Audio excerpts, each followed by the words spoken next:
8 steps in preparing for success, video for step 3, methods of assessment. As part of the new level 3 apprenticeships in Wales, learners must complete 2 qualifications. Firstly, you have the core qualification, and learners must undertake this qualification if they haven't previously completed the foundation qualification, and they must also complete the level 3 qualification. As part of the core qualification, there's 3 assessment methods, and this is a common theme throughout each qualification. You have an on-screen knowledge assessment, a practical project, and a guided discussion.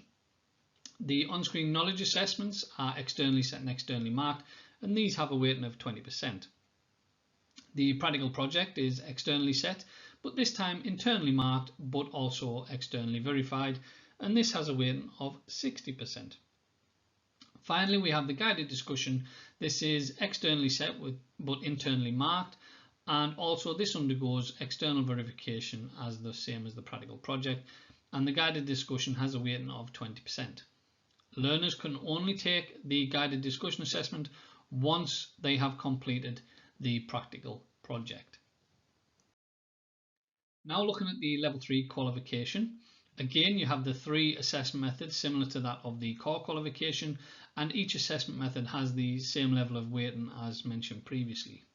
With regard to the on-screen knowledge assessment, this is carried out in test 1 and test 2, and these are both externally set and externally marked. With the practical project, this is internally set, internally marked, but externally verified, and the professional discussion is carried out externally, and it is externally set, externally marked, and externally verified. The employer confirmation must have been complete prior to the commencement of the professional discussion, and also learners have to have completed the practical project assessment prior to undertaking the professional discussion also.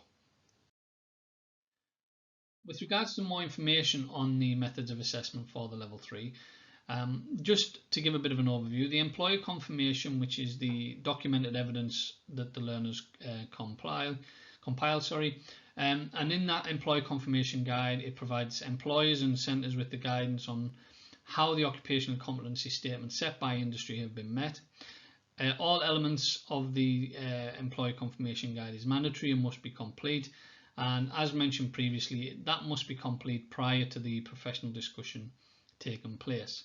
The employer confirmation is also designed to support the learner in applying for their relevant competency card once they have finalised and completed all apprenticeship assessments. With regard to the overall qualification results, these are graded pass, merit or distinction, and as a provider with any internal assessments, you will only apply provisional grades, as they will have to undergo internal and external quality assurance, and the professional discussion, which is externally assessed, will have a grade confirmed by the assessor, and all of the final grades will be issued by sitting guilds or our colleagues at EAL for BSc respectively. If a learner is unfortunate and ultimately fails any of the assessments, they are allowed and permitted to resit and retake any assessments that they need to. What is expected is that obviously the learner is supported, and of any of the assessments that appropriate feedback is provided to them so that they can develop the requirement of the skills or knowledge, whatever is needed, within an appropriate time frame. And any guidance on the resits and resubmissions can be found in the assessment packs.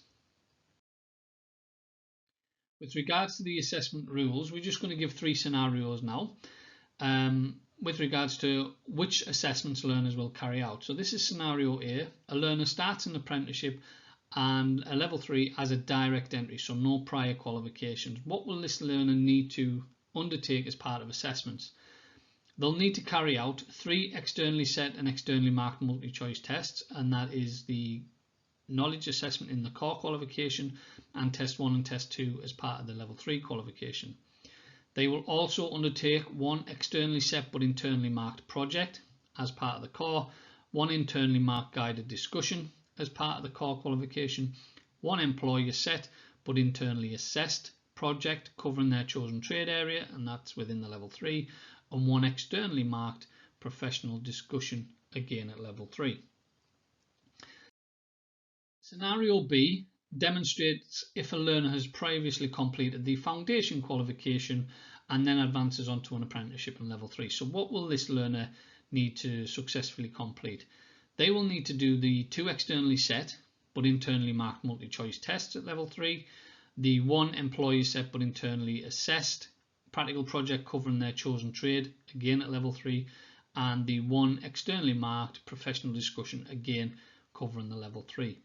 By completing the foundation qualification, the learner is exempt from the core qualification and all core qualification assessments. With regards to scenario B, so this learner has completed the foundation and the progression qualification and then advances onto the apprenticeship and the level 3 qualification. What will this learner need to complete?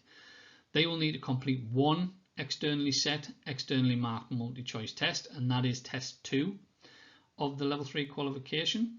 They will do 1 externally set, internally assessed practical project covering their chosen trade for the level 3, and they will complete 1 externally marked professional discussion, again at level 3. By completing the foundation, the learner is exempt from the core and the core assessments, and by completing the progression qualification, the learner is exempt from test 1 of the level 3 multi-choice knowledge test that's contained within the level 3. I'd like to thank you very much for listening. I hope you found this video useful. If you would have any queries or would like to get in touch with us, you can do via the email address on screen, skillsforwales.customer@cityandguilds.com. Thank you again for listening. Bye now.